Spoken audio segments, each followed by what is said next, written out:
Sempre às sextas-feiras, né? Falamos de meio ambiente, escolhemos um tema de meio ambiente para comentar, analisar com você.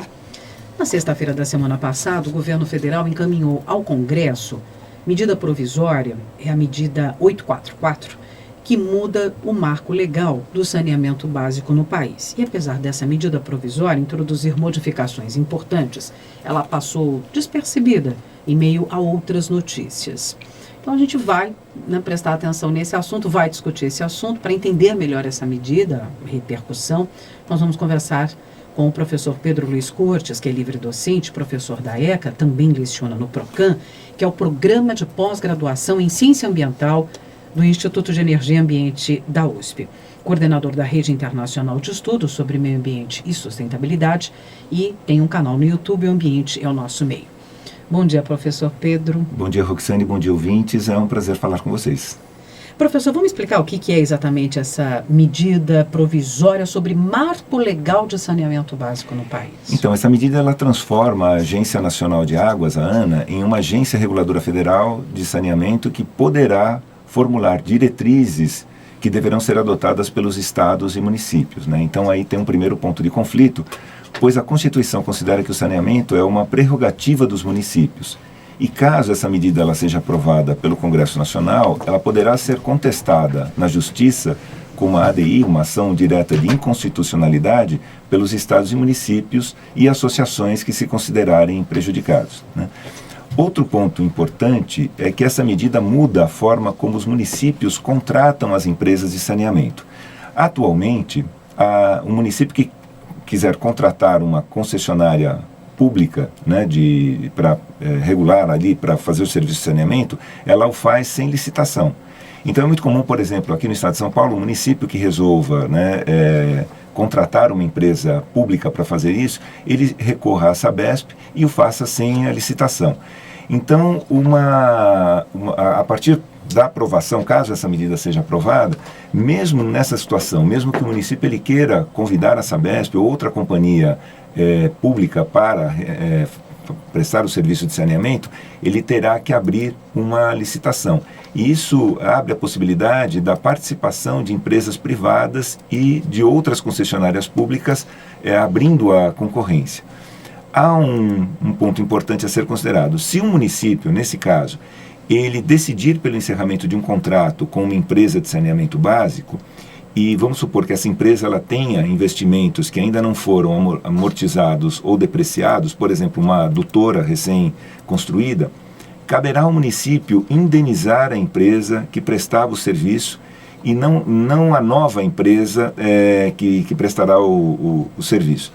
O correto seria que a nova concessionária fizesse o pagamento pelos investimentos não amortizados e caberia à antiga concessionária, no caso, né, da aprovação dessa medida, esperar que o município faça o pagamento, que poderá levar muitos anos. Então aí é um ponto bastante polêmico, porque se o município ele resolve romper um contrato em vigor e com uma empresa de saneamento, uma empresa pública, por exemplo, e essa empresa tiver realizado investimentos ainda, por exemplo, na ampliação da infraestrutura, esses investimentos não foram ainda amortizados, numa situação normal, seria de se esperar que a nova empresa que assumiria o serviço faria o pagamento por essa infraestrutura que ainda não foi amortizada. Mas, segundo a medida provisória, esse pagamento passará a ser feito pelo município. E isso poderá demorar muitos anos e cair naquelas filas de precatórios. Então é um ponto polêmico aí que poderá suscitar aí debates importantes, tá? Mas há outros pontos.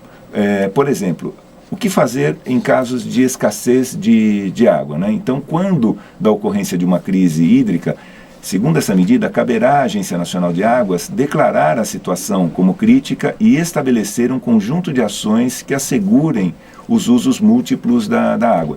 Então, ao invés dessa decisão ser do âmbito do município ou do Estado, isso passará para o governo federal.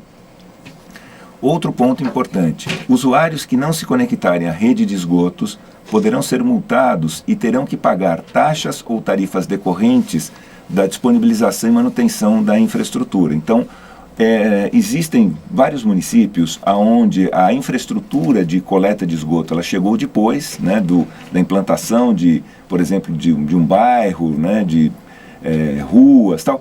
E muitas residências utilizam ainda a fossa séptica e acabam não se conectando à rede de coleta de esgoto. Então, se a rede de coleta de esgoto estiver disponível e um imóvel não se conectar a essa rede, ele poderá ser multado e, mesmo não estando conectado, ele será obrigado a pagar uma taxa mensal pela disponibilização do serviço. Nossa, que coisa polêmica. Exatamente. Então, como se percebe, essa medida provisória, né, a 844, ela introduz uma série de mudanças que precisam ser melhor discutidas pela sociedade.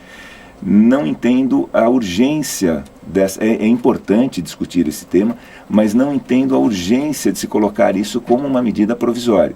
O ideal seria, né, que isso fosse discutido pela sociedade, isso fosse discutido pelo Congresso. Não seria por meio de uma medida provisória que poderia ser feito isso, especialmente às vésperas de uma eleição em que diversos temas importantes serão discutidos.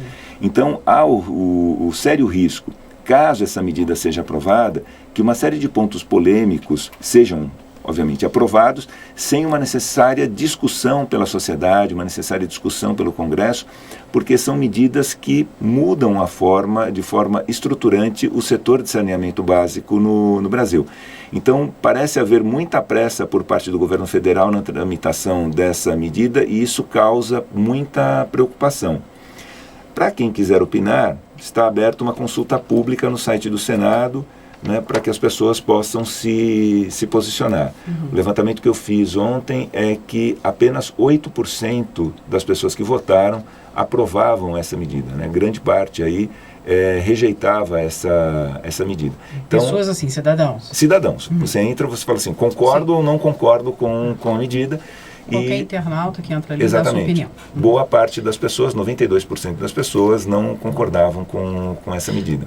Professor, uma dúvida, e especificamente sobre esse último ponto, que é o usuário não se conectar à rede de esgoto. Me parece tão complicado isso, porque, quer dizer, a primeira, se conectar à rede, isso depende de um gasto, de uma infraestrutura, mesmo que seja mínima, que eu não sei nem qual é, mas é uma infraestrutura mínima. Sim, quer dizer, é necessário. A primeira vez que ele vai se conectar à rede, ele que vai ter que ter esse gasto, então, isso não é o Estado que tem que garantir? Não, ele tem que colocar, por exemplo, aqui em São Paulo, ele tem que colocar o ponto de coleta de esgoto até o limite do seu imóvel. A partir dali, a concessionária faz o restante do serviço. Mas, obviamente, isso implica no pagamento de uma taxa de conexão. Entendi. Isso tem um custo. Muitas pessoas acabam optando por não fazer essa conexão, no Brasil, de maneira geral, por conta do pagamento dessa taxa inicial e depois tentando escapar do pagamento de uma taxa mensal. Então, continua utilizando a fossa séptica ou a fossa negra. Entendi. E o que essa medida procura, dentre outros aspectos, regular é esse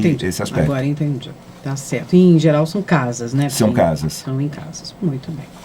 Agora acompanhar e, quem sabe, quem se interessou pelo tema, opinar, né? Está aberta essa consulta pública, como indicou o professor no site do Senado, para que as pessoas se posicionem. Professor Pedro Luiz Cortes, sempre conversa com a gente aqui às sextas-feiras, professor livre docente, professor da ECA e também do PROCAN, que é o Programa de Pós-Graduação em Ciência Ambiental do Instituto de Energia e Ambiente da USP. Muito obrigado, professor, pela contribuição. Eu que agradeço, um bom dia a todos.